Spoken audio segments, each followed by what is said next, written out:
नमस्कार साथियों, सुप्रभातम।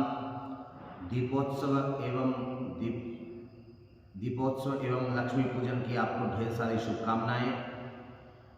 मित्रों, एक विवाद निरंतर प्रचलित हुआ। प्रासंगिक दृष्टि से इस विवाद के विषय में कुछ कहना आवश्यक है। दीपावली 31 अक्टूबर को या 1 नवंबर को किस दिन बनाई जाए, इस विषय पर कुछ कहना है। सबसे पहले मित्रों, मैं ये बताना चाहता हूँ, दीपोत्सव कब से मनाया जाता है इसको जानना बहुत आवश्यक है। यदि हमें यह ज्ञान नहीं होगा कि दीपोत्सव किस लिए मनाया जाता है, तो हम निश्चित रूप से कहीं ना कहीं भटक जाएंगे ही। मैं आपको इस विषय में सूचित करना चाहता हूँ कि दीपोत्सव एक प्रकाश का त्यौहार है और प्रकाश की आवश्यकता हमको तब पड़ती है जब अंधकार होता है। अंधकार जब बढ़ता है तब हमें प्रकाश की आवश्यकता पड़ती है। तो कब अंधकार था, किस अंधकार के नाश के लिए प्रकाश की हमें आवश्यकता पड़ी, यह प्रसंग है द्वापर के अंत का। द्वापर के अंत में एक नरकासुर नाम का राक्षस था।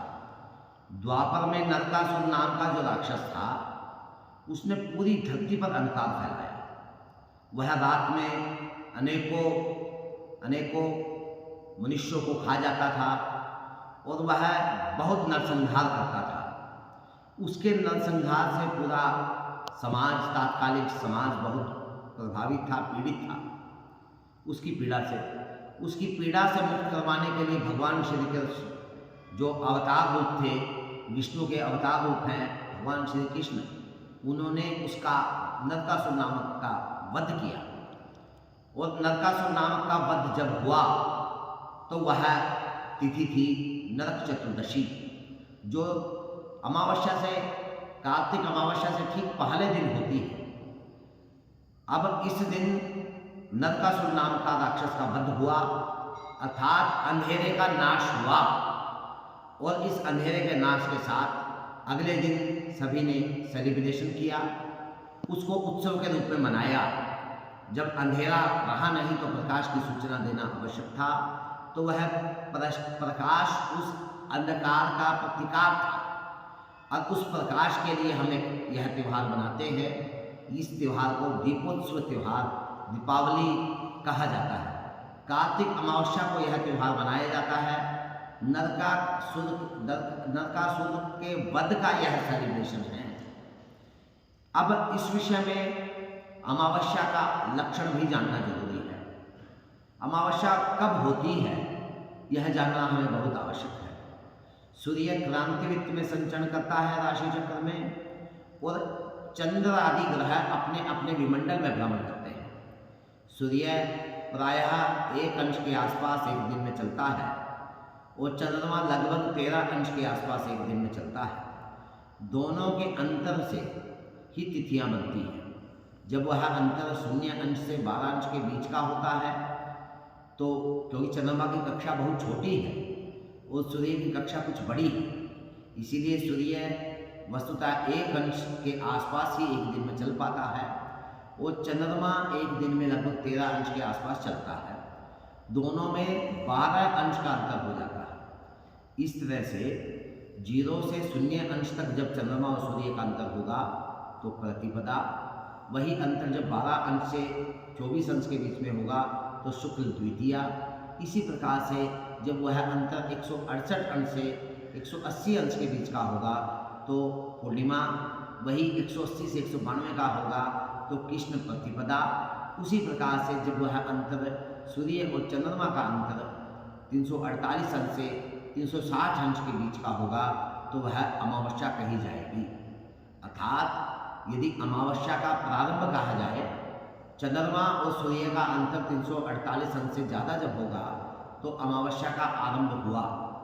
तो अमांत कब माने, अमावस्या का अंत कब माने?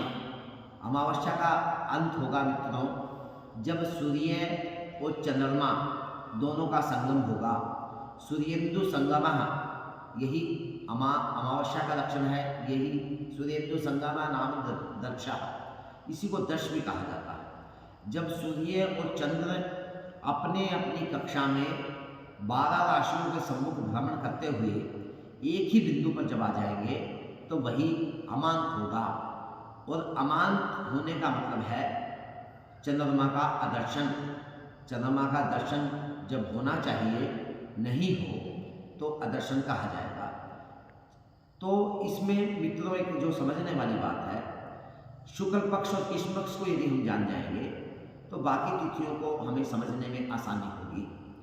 अब मैं आपको शुक्ल पक्ष और कृष्ण पक्ष का ज्ञान कैसे करता है, कैसे कर सकते हैं, सबसे पहले इसी को कहता हूँ। देखिए, शुक्ल पक्ष और कृष्ण पक्ष, शुक्ल पक्ष और कृष्ण पक्ष को जानने के लिए हमें चंद्रमा को देखना होगा और हमें पूर्व और पश्चिम दोनों ही दिशाओं को चिन्हित करना होगा।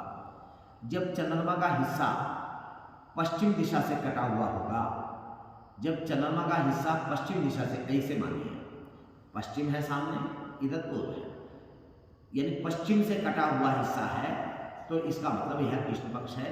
और जैसे जैसे कटता जाएगा वैसे वैसे कृष्ण पक्ष धीरे धीरे आगे बढ़ता जाएगा। और ठीक चंद्रमा का पूरा हिस्सा जब कट जाएगा, अर्थात अमावस्या जब हो जाएगी, तो चंद्रमा दिखेंगे नहीं। और शुक्ल पक्ष की पहचान क्या है, तो चंद्रमा की स्थिति ऐसे होगी, चंद्रमा का पूर्व का हिस्सा कटा हुआ होगा, पूर्व का हिस्सा चंद्रमा का कटा हुआ होगा और पूर्णिमा में चंद्रमा पूरा दिखाई देगा। देखिए, चंद्रमा का शुक्ल पक्ष कृष्ण पक्ष का ज्ञान ऐसे करते हैं, जब चंद्रमा की लाइट, चंद्रमा